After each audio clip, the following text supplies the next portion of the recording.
Hello guys, welcome back to our channel Winsworld TV. So matapos nga manalo by technical knockout ng Amerikano na si Elijah Pierce sa ating pambato na si Michael Dasmariñas, ay bigla naman itong bumanat si former 3 World Division Champion Cuadro Alas Angas ng Pinas John Riel Casimero sa kanilang official Facebook page. Ayon sa post niya ay kung siya raw ang makalaban ni Elijah Pierce ay paniguradong iiyak lang ito sa harapan niya. Dahil sa post na iyon ay mabilis itong nakarating sa kampo ni Pierce, kaya tila nanggigil na ito sa ating pambato na si John Riel Casimero. Kaya hindi na rin ito nakapagpigil pa si Elijah Pierce at ito ay nag-post din sa kanyang official Facebook page na Elijah Pierce.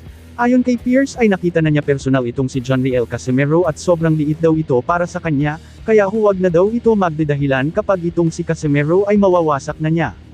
Dagdag pa dyan ay nag-post din itong si Elijah Pierce sa kanyang official Instagram account. Ayon sa kanya ay nagre-request siya sa mga promoter na ikasa na agad-agad ang labanan Elijah Pierce kontra John Riel Casimero, kung gusto nila masaksihan kung paano niya pagigapangin sa ibabaw ng boxing ring itong si John Riel Casimero. Pati rin itong kapatid ni John Riel Casimero ay damay sa init ng ulo ni Elijah Pierce. Ayon sa kanya pati itong si Jason Casimero o mas kilala sa tawag na Kuya Lods ay kanya rin itong ina-knockout. Samantala, matapos nga ang laban ni former 8 World Division Champion, Manny Pacquiao kay Mario Barrios, na kung saan ay naging tabla lang ito.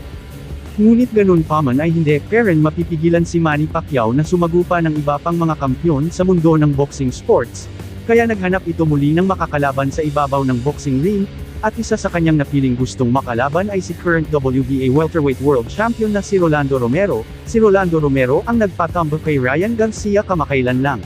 Ryan Garcia, that last fight against them. Oh my gosh, a double hook, short hook, caught Ryan right on the chin and dropped him in the second round. Kaya matapos mapag-alaman ng kampo ni Rolando Romero na siya ang sunod na gustong makalaban ni Manny Pacquiao ay hindi na ito nag-aksaya ng panahon kaya laban at papalaggan niya si Manny Pacquiao sa ibabaw ng boxing ring. Ayon kay Rolando Romero ay malaking karangalan ang makalaban si Manny Pacquiao. At sino ba naman ang aayaw kontra sa isang Hall of Fame legend at nag-iisang 8 Division World Champion? Dagdag pa ni Romero ay makakatulong din si Manny Pacquiao sa kanyang pagpasok sa International Boxing Hall of Fame. Dagdag pa ni Rolando Romero ay handang-handa naman siya kung maglaban sila ni Manny Pacquiao. Ngunit sa pagkasa ni Rolando Romero ay meron lang siyang maliit na kondisyon. Ang gusto niya ay maunang lumabas itong si Manny Pacquiao dahil siya daw umano ang champion at si Pacquiao ay isang challenger lang. Ayaw daw niyang matulad sa ring intro sa laban Pacquiao vs Barrios na kung saan ay nauna pa ang champion mag-ring intro kaysa isang challenger lang. Dagdag pa ni Rolando Romero ay isang napakalaking blessing ang makalaban sa ibabaw ng boxing ring ang nag-iisang 8 World Division Champion Manny Pacquiao. Dagdag pa ni Romero ay hindi naman pera ang habol niya sa pagkasa ng hamon ni Manny Pacquiao kundi isang legasiya. Nagbigay naman ng pagbati si Romero kay Manny Pacquiao sa laban niya kay Mario Barrios, dahil para sa kanya ay ang tunay talagang nanalo ay si Manny Pacquiao. Dagdag pa sa ating mga balita.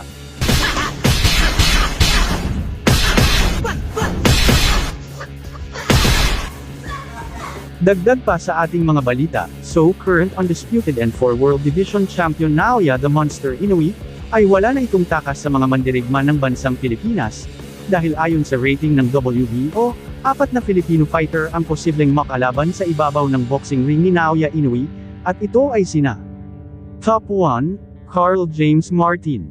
Top 4, Marlon Tapaliis. Top 6, Jerwin Ancajas. At Top 7, John Riel Casimero.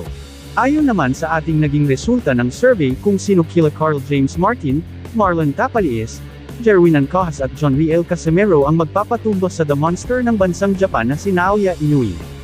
Carl James Martin nagtala ng 40%. Marlon Tapaliis nagtala ng 30%. Jerwin Ancajas nagtala ng 38%. John Riel Casimero nagtala ng 88%. Kaya ang mga numero na yan ang magpapatunay na si John Riel Casimero Peren ang nangungunang boksingero ng bansang Pilipinas ang may kakayanan na mapatumba si Naoya Inoue. Ano sa tingin nyo guys, makakaya kaya ni John Riel Casimero na patumbahin itong halimaw ng Japan na si Naoya Inoue? Sa mga kamay ba ng isang Filipino fighter ang magpapatumba sa halimaw ng Japan na si Naoya Inoue? Just comment down below. Thank you for watching. Salamat sa inyong panunood. This is Winsworld TV. Saying peace, love and good vibes lang tayo lagi, okay, alright.